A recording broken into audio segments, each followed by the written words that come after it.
Halo teman-teman, di video kali ini kita akan bawakan sebuah cerita tentang kisah seorang penjaga di pusat penahanan remaja bernama Sean Porter yang membuat sebuah program pembentukan tim football untuk mengubah kehidupan anak-anak bermasalah. Diketahui pada tahun 90-an, lebih dari 120.000 remaja Amerika Serikat ditahan di penjara khusus remaja. Setelah dibebaskan, 75% dari mereka akan kembali masuk ke penjara atau meninggal di jalanan. Dari situlah Sean ingin membuat perubahan. Cerita Sean membentuk tim football hebat di pusat penahanan remaja ini kemudian diangkat menjadi sebuah film kisah nyata berjudul Gridiron Gang yang dirilis pada tahun 2006. Daripada membuat kalian semakin penasaran, langsung saja ke alur ceritanya.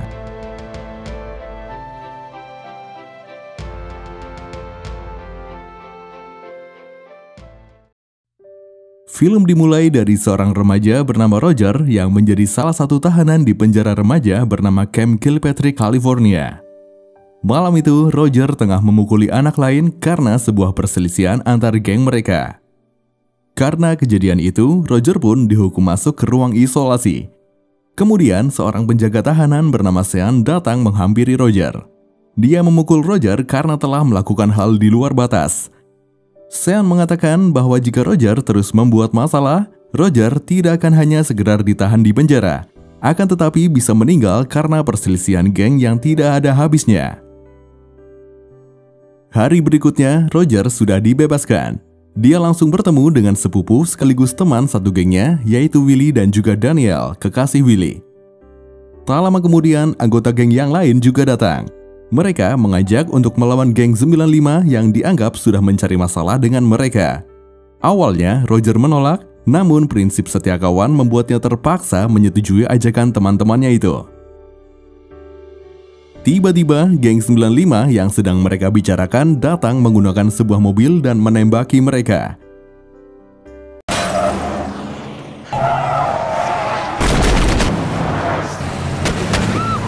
Kejadian saat itu begitu cepat. Salah satu dari mereka meninggal karena tertembak, sedangkan Roger meninggal setelah ditabrak oleh mobil geng 95.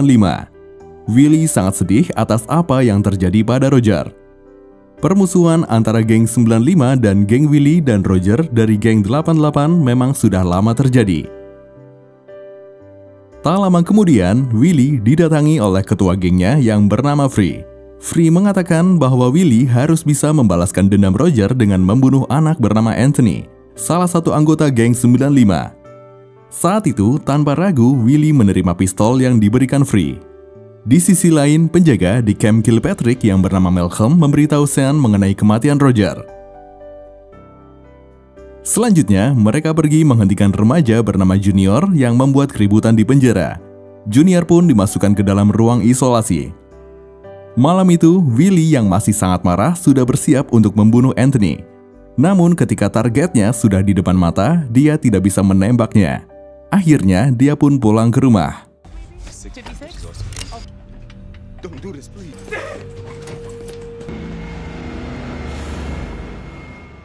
Sesampainya di rumah, dia melihat wajah ibunya penuh luka memar. Luka itu disebabkan oleh seorang pria yang hanya datang ke rumah ketika uangnya habis. Hal itu membuat perasaan Willie yang sedang buruk menjadi makin buruk. Hingga akhirnya pertengkaran antara mereka pun tidak bisa dihindari. Willie yang masih menyimpan pistol tanpa ragu menembak pria itu di hadapan ibu dan juga adiknya. Atas perbuatannya, Willie kemudian ditangkap dan dimasukkan ke Camp Kilpatrick. Sementara itu, menyadari bahwa kenakalan remaja sudah sangat memprihatinkan, Sean mengatakan pada Malcolm bahwa pekerjaan mereka di sana tidak merubah anak-anak jadi lebih baik. Di perjalanan pulang, Sean berhenti sejenak melihat tim football sedang latihan. Dari situ, dia pun mendapatkan sebuah ide. Dia mengusulkan kepada Paul dan Ted, atasannya, untuk membuat program pembentukan tim football untuk anak-anak di Camp Kilpatrick. Nantinya, tim tersebut bisa didaftarkan untuk mengikuti kompetisi antar SMA. Menurutnya, cara tersebut bisa membangkitkan semangat dan harapan anak-anak untuk merubah hidup jadi lebih baik. Setelah mempertimbangkan, Paul akhirnya menyetujui usulan tersebut. Setelah itu, Sean pergi menjemput ibunya di rumah sakit. Ibu Sean menderita suatu penyakit yang membuatnya harus rutin berobat.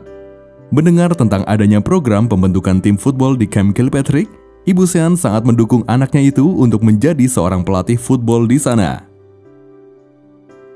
Di Camp Kilpatrick, Willie bertemu dengan anak yang bernama Calvin, salah satu anggota geng 95 yang juga ditahan di sana.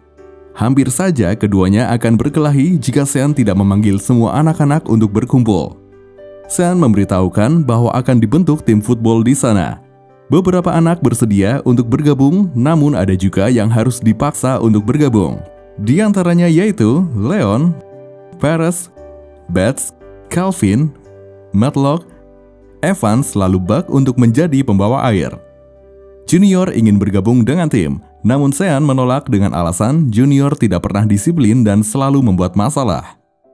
Kemudian Sean juga memaksa Willie yang belum lama masuk Camp Kilpatrick untuk bergabung karena tidak ingin nasib Willie berakhir seperti Roger.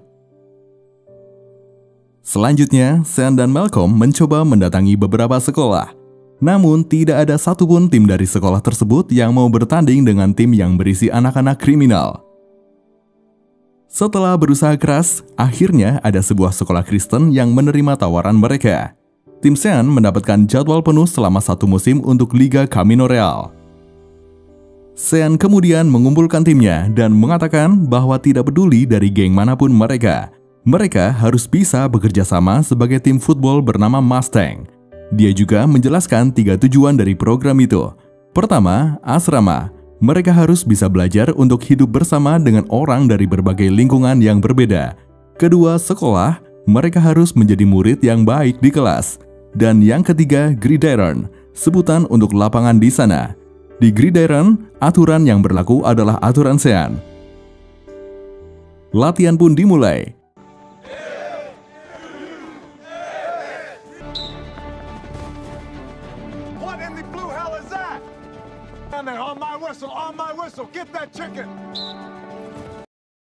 Di waktu istirahat, tidak lupa Sean memberikan air untuk mereka. Junior yang sangat ingin bergabung hanya bisa melihat mereka latihan dari kejauhan. Selesai istirahat, latihan pun berlanjut. Sean melihat Willie berlari lebih cepat dari anak yang lain. Merasa latihan yang dilakukan terlalu berat, Evans memutuskan untuk keluar dari tim. Sean tidak melarangnya, tapi dia berkata jika nanti ingin kembali, dia harap Evans bergabung dengan hatinya. Sean merasa bangga kepada timnya yang sudah bekerja keras mengikuti latihan. 3 minggu ke depan, mereka akan melawan tim Panther yang diketahui hanya pernah kalah 5 kali dalam 3 tahun terakhir. Suatu malam, terlihat Junior sedang marah sendirian di lapangan. Sean mendekat untuk menanyakan masalahnya. Junior pun memberitahu bahwa dirinya marah karena melewatkan ulang tahun anaknya. Dia merasa muak untuk menjadi seorang pecundang dan ingin bisa melakukan sesuatu yang berharga dalam hidupnya. Dia ingin bergabung dengan tim Mustang untuk membuat anaknya bangga. Melihat kesungguhan Junior, Sean pun mengizinkannya bergabung. Meski sudah sering latihan bersama sebagai tim, Willie dan Calvin masih saja saling bermusuhan. Ketika latihan berlangsung, Willie dengan sengaja menyerang Calvin hingga menimbulkan keributan. Sean pun menengahi mereka berdua. Willie berkata kalau dia masih tidak terima Roger dibunuh oleh geng 95. Calvin sendiri juga tidak terima teman satu gengnya ada yang dibunuh oleh geng 88. Sean lalu bertanya sampai kapan mereka akan terus seperti itu dan harus berapa orang lagi yang meninggal. Dia kemudian memerintahkan keduanya untuk berdamai saat itu juga. Selanjutnya, Sean menemui Ted sambil marah-marah menanyakan dana bantuan untuk perlengkapan tim yang belum juga turun. Dia meminta agar dana bantuan itu tidak ditunda-tunda lagi. Di lapangan, Sean kembali marah karena formasi tim tidak sesuai. Dia tidak mengizinkan mereka untuk istirahat hingga formasinya benar. Tapi karena sudah terlalu kelelahan, mereka tidak lagi mendengarkan Sean dan memilih untuk duduk. Bukannya marah, Sean justru tertawa senang.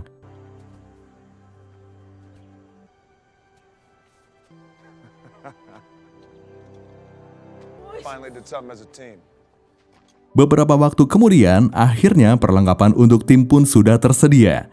Mereka terlihat senang mendapatkan perlengkapan football tersebut. Tapi banyak yang menolak menggunakan pelindung kemaluan karena menganggap itu hanya digunakan oleh banci. Namun saat latihan berlangsung, salah satu dari mereka merasa kesakitan karena tidak sengaja terseruduk. Akhirnya, mereka semua pun menggunakan pelindung tersebut. Leon dulunya adalah seorang pengedar. Maka dari itu, Sean mempercayakan posisi hooker kepadanya. Hooker adalah pemain yang bertugas untuk menangkap bola untuk tujuan memenangkan pertandingan. Setelah itu, mereka dikunjungi oleh kerabat mereka. Junior kedatangan istri dan anaknya. Daniel juga datang untuk menemui Willy. Namun, keadaan Willy yang masih saja mudah tersulut emosi membuat Daniel akhirnya pergi. Sementara itu, Bats terlihat dimarahi ibunya yang semakin membencinya. Sean pun menghampiri Bats yang menangis sendirian. Bats berkata bahwa dia hanya ingin ibunya bisa menyayanginya. Sean mencoba menghibur Bats, kemudian menyuruhnya untuk mengisi posisi receiver. Malam harinya, Willy menuliskan sebuah surat untuk Daniel. Dalam suratnya, dia meminta maaf dan akan berusaha untuk berubah karena dia sadar Daniel adalah satu-satunya orang yang dia miliki. Ibu dan adiknya sudah pindah rumah karena khawatir adiknya akan seperti Willy. Keesokan harinya, latihan pun masih berlanjut. Tidak terasa, tinggal 5 hari lagi mereka akan menghadapi pertandingan. Tapi sayangnya, Junior justru harus mengalami cedera tulang punggung yang membuatnya tidak bisa mengikuti pertandingan.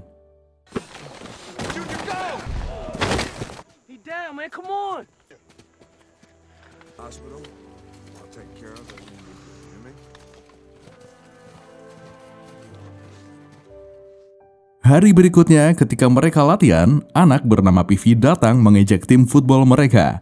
Tapi Junior datang untuk membela timnya. Kedatangan Junior membangkitkan semangat teman-temannya. Dia berkata bahwa dia yakin tim mereka akan menang meski tanpa dirinya.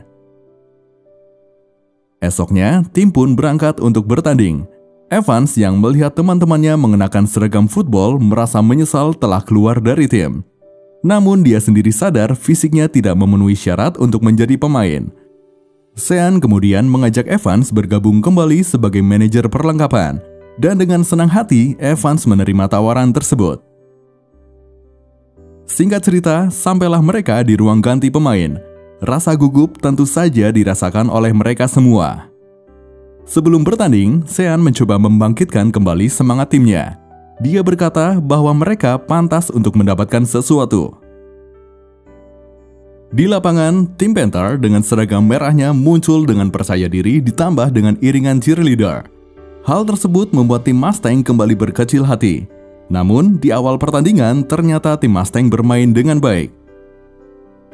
Saat giliran Willy yang menyerang, sayangnya dia ditahan oleh lawan. Leon pun tidak bisa fokus dengan permainannya sehingga bola berhasil dikuasai oleh tim lawan. Tim Panther menguasai pertandingan sedangkan permainan tim Mustang semakin kacau dan mulai saling menyalahkan satu sama lain. Babak pertama pun selesai dengan skor 21-0.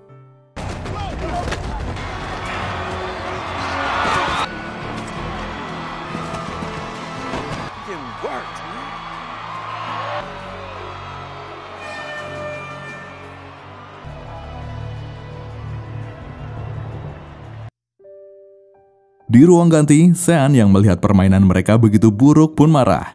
Kemarahan Sean kepada mereka nyatanya tidak membuat permainan tim Mustang di babak kedua jadi lebih baik. Sean bahkan masih memarahi mereka saat permainan berlangsung sehingga mereka merasa tidak tenang. Willy mencoba untuk menyerang lagi, tapi dia tetap saja berhasil dihentikan oleh lawan.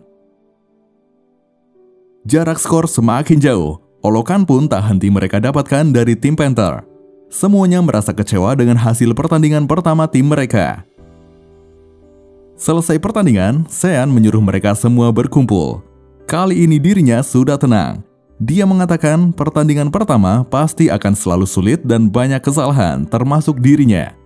Dia menjelaskan bahwa tim Panther sudah bersama selama 3 tahun, sedangkan mereka baru 3 minggu. Dia yakin mereka akan lebih baik jika latihan lebih keras lagi. Namun Willy saat itu memutuskan untuk menyerah dan keluar dari tim. Selanjutnya, Sean menjenguk ibunya di rumah sakit. Dia ceritakan semua yang terjadi pada tim footballnya dan perasaan bersalahnya karena sempat lepas kendali yang membuat timnya tertekan. Ibunya menyemangati Sean, apalagi liga masih panjang. Di Camp Kilpatrick, Pivi dan teman-teman semakin meremehkan tim Mustang. Mental para pemain semakin jatuh. Bahkan beberapa di antara mereka tidak ingin melanjutkan bermain. Paul dan Ted kemudian memanggil Sean. Mereka mengatakan bahwa anak-anak tidak mau bermain lagi karena mereka merasa kecewa dan kepercayaan diri mereka sudah hilang. Sean pun pasrah dan akan menghentikan latihan. Namun alangkah terkejutnya mereka ketika dari kaca jendela mereka melihat anak-anak sudah bersiap di lapangan untuk latihan.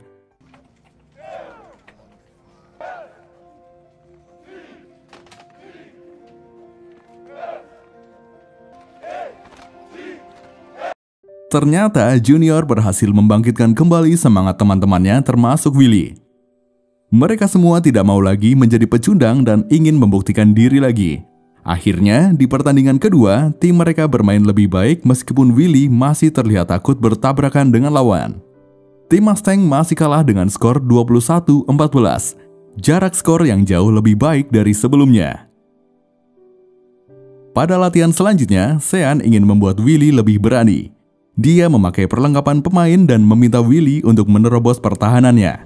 Willy sudah mencoba berkali-kali, tapi belum juga berhasil. Sean terus memberikan semangat pada Willy hingga akhirnya Willy menemukan cara untuk menjatuhkannya.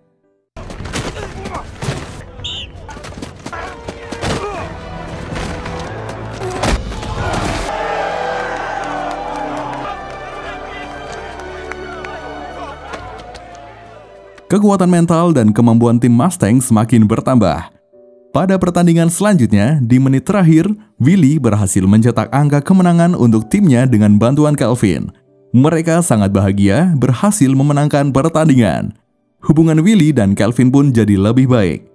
Untuk merayakan kemenangan pertama, mereka bersenang-senang bersama di kolam renang. Suatu hari, Sean tidak bisa melatih karena kondisi ibunya sedang memburuk. Siapa sangka tim Mustang datang memberikan karangan bunga yang ditujukan untuk Ibu Sean. Mereka juga menulis masing-masing satu pesan singkat yang berisi harapan kesembuhan untuk Ibu Sean sehingga bisa melihat permainan mereka. Sayangnya tak lama setelah itu Ibu Sean pun meninggal dunia. Kemudian mereka menuliskan surat untuk keluarga, sahabat ataupun kekasih untuk memberitahu betapa bahagianya mereka sekarang. Mereka sudah merasakan banyak hal yang berubah dalam hidup mereka. Willy sangat ingin Daniel bisa melihatnya bertanding. Sean yang membaca surat milik Willy langsung mendatangi Daniel. Tapi ternyata surat yang Willy tulis tidak pernah sampai pada Daniel.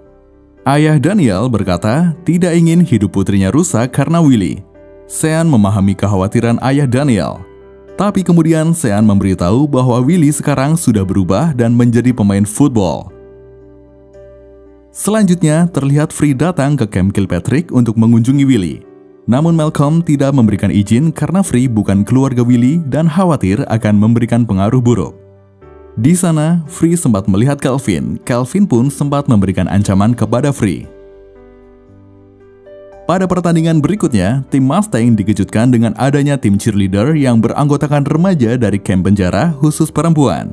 Pendukung tim Mustang pun juga bertambah. Free bersama anggota geng 88 juga datang untuk memberikan dukungan. Akhirnya, tim mereka pun menang kembali. Selesai pertandingan, Free tiba-tiba masuk ke lapangan. Karena permusuhan dan masih adanya dendam pada geng 95, Free menembak Calvin. Willy berusaha untuk menyelamatkan Calvin, sedangkan Free yang hendak kabur ditembak oleh polisi. Karena kejadian tersebut, tim Mustang tidak bisa mengikuti pertandingan selanjutnya. Calvin menjalani operasi, sedangkan Willy terlihat memukuli teman satu gengnya yang menyebutnya sebagai pengkhianat hingga dia masuk ke ruang isolasi.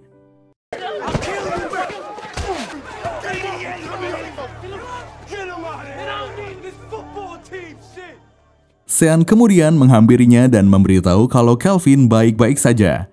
Namun Willy malah berkata agar Calvin meninggal saja. Willy berkata kalau dirinya tidak bisa lagi kembali ke gengnya karena dia terlihat menolong Calvin saat ditembak. Dia merasa bingung dengan dirinya sendiri. Dia tidak ingin kehilangan teman gengnya, tapi dia juga tak ingin bermusuhan dengan Calvin. Saat itu, Willy merasa tidak punya siapa-siapa lagi. Sean pun berkata masih ada dia bersama Willy. Dia meminta Willy untuk memaafkan semua orang yang berbuat salah pada dirinya agar bisa melanjutkan hidup dengan tenang. Selanjutnya, Sean dan Ted berhasil meyakinkan Dewan Pengawas untuk memberikan izin tim Mustang bertanding kembali. Mereka juga memastikan tidak akan terjadi penembakan lagi dengan memanggil kepolisian untuk berjaga. Akhirnya, tim Mustang berhadapan kembali dengan tim Panther. Sean mengatakan pada timnya bahwa dulu tim Panther hanya mengalahkan sebuah tim yang belum pernah bermain. Namun kali ini dia yakin akan berbeda. Ibu Betts, anak dan istri Junior, lalu Daniel bersama ayahnya datang untuk menonton. Calvin yang sudah sembuh juga datang untuk mendukung teman-temannya. Pertandingan pun dimulai. Willy lagi-lagi dihentikan oleh musuh yang sama. Berbeda dengan pertandingan yang lain, melawan tim Panther sama seperti membuka luka lama. Leon pun jadi tidak percaya diri, dia khawatir salah memberikan operan. Sean berusaha untuk membuat Leon lebih yakin pada diri sendiri. Singkat cerita, babak pertama pun berakhir. Mereka masih ketinggalan skor. Di ruang ganti, Sean sengaja tidak memberikan arahan apapun pada timnya. Dia yakin anak-anak akan termotivasi sendiri untuk melakukan yang terbaik. Willy berkata kalau mereka sudah lebih hebat dari tim Panther. Mereka sudah berubah, bukan lagi seorang pecundang. Maka dari itu, dia mengajak teman-temannya untuk membuktikan hal itu. Semangat tim pun bangkit kembali. Di babak kedua, Willy sekali lagi dijatuhkan oleh lawan. Tapi dia sudah bisa mengendalikan emosinya. Willy kemudian meminta untuk mengubah strategi serangan agar bisa mendapatkan celah mencetak skor. Rencananya berhasil, dia bisa menerobos pertahanan lawan. Waktu tinggal 50 detik lagi, sedangkan skor masih 14-10. Sean meminta Betts untuk melakukan umpan jauh. Dia mengatakan Betts harus tenang dan yakin, serta mengingat bahwa ini hanyalah sebuah permainan. Rencana Sean berhasil, tinggal sedikit lagi agar mereka bisa touchdown untuk memenangkan pertandingan. Willy dipercaya untuk menyelesaikan pertandingan. Tiba-tiba, Junior masuk ke lapangan dengan peralatan lengkap. Dia ingin membantu teman-temannya tanpa peduli cedera yang dialaminya. Pertandingan pun dimulai kembali. Junior berhasil menjatuhkan dua lawan sekaligus sehingga membuat jalan untuk Willy. Meski sempat dihentikan oleh lawan, namun Willy sudah lebih dulu menyentuh touchdown sehingga kemenangan pun berhasil mereka dapatkan. Semua orang bersorak bahagia. Sean sangat bangga kepada timnya yang sudah bekerja sangat keras. Minggu depannya, tim Mustang bermain di Championship. Namun mereka harus mengalami kekalahan. Tapi mereka sudah bermain dengan sangat baik. Tidak ada penyesalan, tidak ada lagi yang menganggap mereka pecundang. Setelah itu, anak-anak itu pun dibebaskan. 24 anak masuk sekolah, 3 mendapat pekerjaan, dan 5 anak kembali masuk ke penjara. Angka tersebut tentu saja jauh lebih baik dari angka kegagalan remaja yang mencapai 75%. Buck meninggal dunia, Leon berhenti menjadi pengedar dan bermain football untuk Dorsey High School. Betts kembali ke sekolah dan tinggal bersama ibunya. Ferris dan Matlock kembali ke geng mereka kemudian masuk ke penjara. Setelah sembuh total, Calvin bermain football untuk Washington High School. Junior mendapat pekerjaan di Junior Furniture. Sedangkan Willy berhasil mendapat beasiswa penuh untuk bermain football di sekolah ternama. Sean sendiri masih menjadi pelatih di Camp Kilpatrick. Seperti itulah kisah tentang seorang penjaga di pusat penahanan remaja bernama Sean Porter yang membuat sebuah program pembentukan tim football untuk mengubah kehidupan anak-anak bermasalah. Terima kasih dan sampai jumpa di alur cerita selanjutnya.